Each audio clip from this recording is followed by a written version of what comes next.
आगे बढ़ते हैं। छत्तीसगढ़ में पहले चरण का चुनाव प्रचार थमने में अब चंद घंटे ही बाकी बचे। 7 नवंबर को वोटिंग होनी है और उससे पहले राजनीतिक दलों के दिग्गज प्रचार में कूद पड़े हैं। बीजेपी की तरफ से प्रधानमंत्री मोदी और योगी आदित्यनाथ ने जनसभाएं की, तो वहीं पर कांग्रेस पार्टी की तरफ से राहुल गांधी ने चुनाव प्रचार किया। आम आदमी पार्टी वाले केजरीवाल और भगवंत मान भी छत्तीसगढ़ में है। हालांकि सीधा मुकाबला यहाँ पर कांग्रेस और बीजेपी में ही नजर आ रहा है। इन चुनावों में भ्रष्टाचार का मुद्दा काफी ज्यादा गरमा रहा है। आखिर कैसे, आप देखिए रिपोर्ट।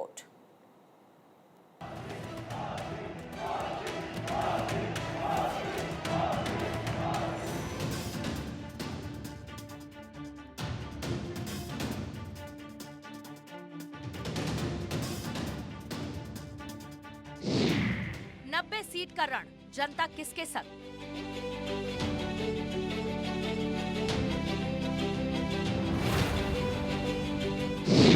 छत्तीसगढ़ की लड़ाई, घोटाले पर आई सफाई।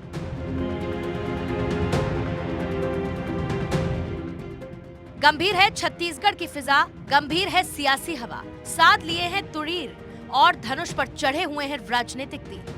घोटाले की बात है, विकास का साथ है, योद्धाओं ने लिया है संकल्प, अब होगी आर पार की जंग।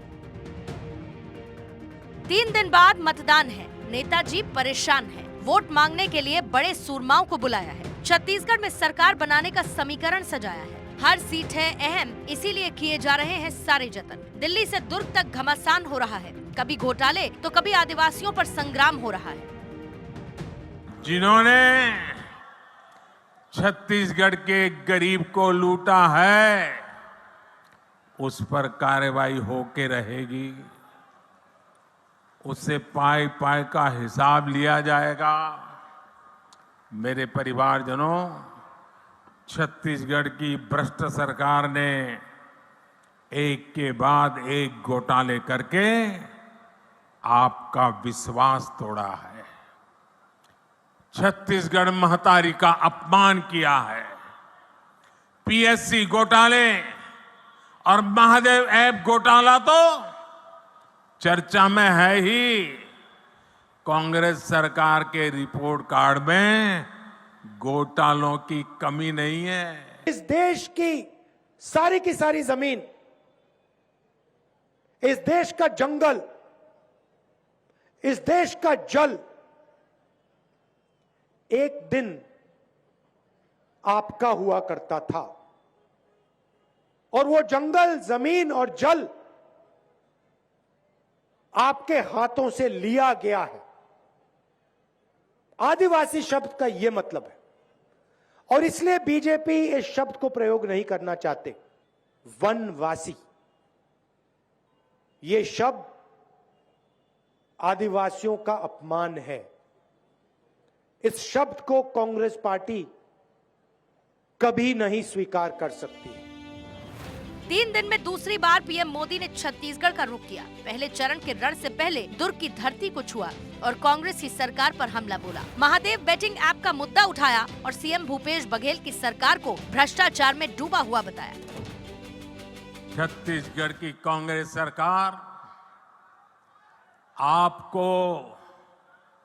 आपको लूटने का कोई मौका नहीं छोड़ रही।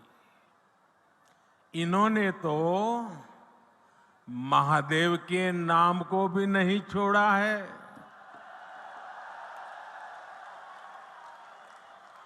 दो दिन पहले ही रायपुर में बहुत बड़ी कार्रवाई हुई है। रुपयों का बहुत बड़ा ढेर मिला है।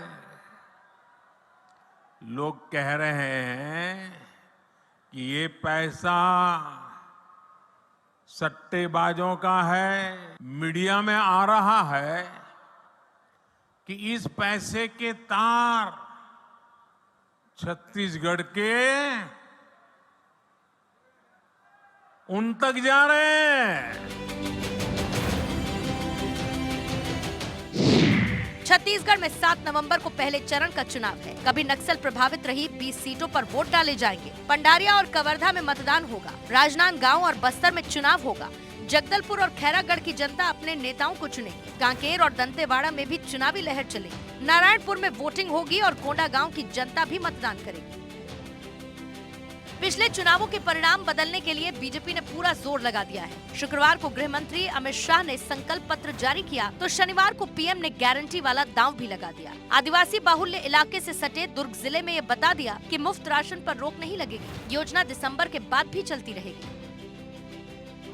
प्रधानमंत्री गरीब कल्याण अन्न योजना सरकार के हिसाब से इस दिसंबर में पूरी हो रही है, लेकिन आपका ये बेटा जो गरीबी जी करके आया है, गरीबों के बीच से निकल करके आया है, ये आपका बेटा, आपका भाई, उसने एक और निश्चय कर लिया है।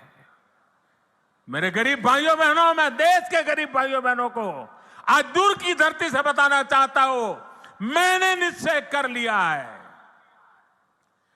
देश के 80 करोड़ गरीबों को मुफ्त राशन देने वाली योजना को भाजपा सरकार अब अगले 5 साल के लिए और बढ़ाएगी। दुर्ग जिले में बीजेपी ने 2018 के नतीजे पलटने का मन बनाया है। 2018 में संजारी बालोद और डोंडी लोहारा सीट कांग्रेस ने जीती थी। गुंडेरदेही और पाटन में कांग्रेस ने परचम लहराया था। दुर्ग ग्रामीण और शहरी जगत भी जनता ने पंजे का ही बटन दबाया था। अहिवारा और भिलाई के मन को भी कांग्रेस का पंजा ही भाया था। साजा, बेमेतरा और नवगढ़ में कांग्रेस जीती थी और वैशाली नगर सीट बीजेपी के विद्यारतन भसीन ने जीती थी। दुर्ग जैसा ही रण पूरे छत्तीसगढ़ में हुआ था। बीजेपी का 15 साल पुराना किला 2018 में ढह गया था। कांग्रेस ने मजबूत सरकार बनाई थी तो तमाम आपसी विवादों के बीच भी खड़ी रही और अब अगले चुनाव की अंतिम रणभेरी बजी है। राहुल गांधी ने आज जगदलपुर में जनसभा की है। जनता को फिर से सरकार बनाने का विश्वास दिलाया है और 7 नवम्बर को कांग्रेस का बटन दबाने के लिए कहा है। यहां एक व्यक्ति है जो कह सकता है कि आज छत्तीसगढ़ में किसान को 2,500 रुपए प्रति क्विंटल नहीं मिल रहा है। मिल रहा है। अच्छा, एक और बात देखिए मजे की, मैंने वायदा किया था 2,500 का, याद है आपको? आज किसान को क्या रेट मिल रहा है? 2,640। मैंने वायदा किया था 2,500 का, मिल रहा है 2,640। आपने हमें यह तो नहीं कहा कि भैया बढ़ाओ, नहीं, हमने एकदम बढ़ा दिया। क्यों? क्योंकि हम किसान से बात करते हैं, हम किसान के दर्द को समझते हैं। इस बार सीधा मुकाबला कांग्रेस और बीजेपी के बीच है। चुनावों से पहले दोनों ही राजनीतिक दलों ने ताकत झोंक दी है। राहुल गांधी ने जल जंगल जमीन पर आदिवासियों का पहला हक बताया है तो अमित शाह ने भी आदिवासियों, मजदूरों और गरीबों के कल्याण वाला विजन दिखाया है। हिंदुस्तान में सबसे पहले आदिवासी हुआ करते थे। भाइयों और बहनों, इस शब्द के अंदर बहुत गहरी बात छुपी हुई है। आदिवासी का मतलब इस जमीन पे, इन जंगलों पे, जल पर आदिवासियों का पहला हक बनता है। मैं छत्तीसगढ़ की जनता को कहना चाहता हूं कि मोदी जी जो करना चाहते हैं उसमें श्रीमान बघेल सबसे बड़ा विज्ञ है और ये विघ्न मोदी जी को छत्तीसगढ़ का डेवलपमेंट नहीं करने देता है। उनको डर है कि अगर ये सारे काम हो गए तो भारतीय जनता पार्टी लोकप्रिय बन जाएगी और उनकी कुर्सी चली जाएगी। बीजेपी ने जनता के लिए संकल्प पत्र पेश किया है। गरीबों को घर देने का वायदा किया है। तेंदुपत्ता के उचित दाम देने का वादा किया है। गरीबों के इलाज की भी बात कही है। संकल्प पत्र में कहा गया कि विवाहित महिलाओं को हर साल 12,000 रुपए भत्ता दिया जाएगा। 18 लाख गरीबों को आवास दिया जाएगा। गरीबों का 10 लाख तक का इलाज मुफ्त कराया जाएगा। रायपुर, दुर्ग और भिलाई को मिलाकर एचसीआर क्षेत्र एनसीआर की तर्ज पर बनाया जाएगा। हर संभाग में सिम्स खोले जाएंगे और अयोध्या ले जाकर रामलला के दर्शन कराए जाएंगे। छत्तीसगढ़ में वोटिंग से पहले घोटाले और भ्रष्टाचार का मुद्दा गर्म है। एक तरफ बीजेपी घोटालेबाजों से पैसे लेने के आरोप सीएम बघेल पर लगा रही है तो दूसरी तरफ से घोटाले के आरोपों पर सफाई के बहाने बीजेपी की खिंचाई की जा रही है। शुभम सोनी ने अपने एक लिखित बयान में ये कहा है कि अब तक महादेव ऐप के प्रमोटर्स ने छत्तीसगढ़ के मुख्यमंत्री भूपेश बघेल को 508 करोड़ रुपया रिश्वत दी है,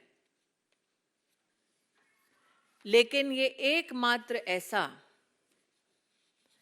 एडमिशन नहीं है। प्रधानमंत्री जी कह रहे दुबई के लोगों से क्या संबंध है। मैं आपसे पूछना चाहता हूं दुबई के लोगों से आपके क्या संबंध है। क्यों लुक आउट सर्कुलर जारी होने के बाद उसकी गिरफ्तारी नहीं हो रही है।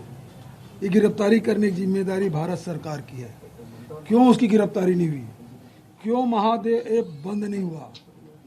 बंद करने की जिम्मेदारी भारत सरकार की है। मैं प्रधानमंत्री से पूछता हूं कि आपके क्या डील हुए हैं, आपके लोगों के साथ क्या डील हुआ है। सियासतदानों के दाव पे जनता ध्यान से देख रही है और आखिरी फैसला करने की तैयारी कर रही है। 7 नवंबर की सुबह 8 बजे से वोटिंग शुरू होगी और सूरमाओं की किस्मत ईवीएम में कैद होगी।